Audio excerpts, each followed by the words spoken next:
Although it's rainy and dreary today here in Katmai National Park, it's not too bad of a day to take pictures.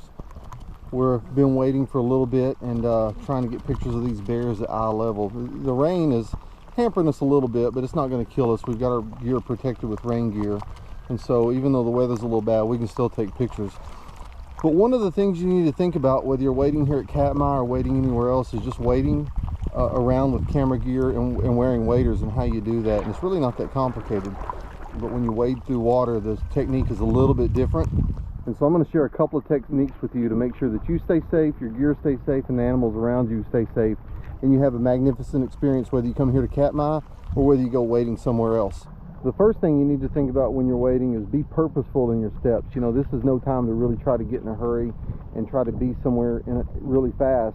When I say be purposeful with your steps, when you take each step, move slow, keep your feet low to the ground, and just kind of take baby steps through the water. That way your toes can kind of feel around, and if you're going to step on any rocks or stumps, you'll know it before your feet lands on top of it, and it makes you lose balance. Step 2, just be aware that when you're wading through water, it's a little different feeling than when you're wading in water without waders on.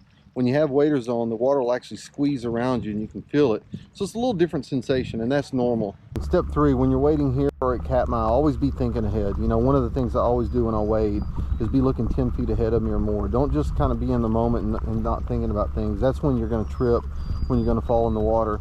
So it's best to kind of look ahead, plan your route, just be purposeful in your movements at all time, and that way you'll ensure that you stay safe and you stay dry and your camera stays dry as well.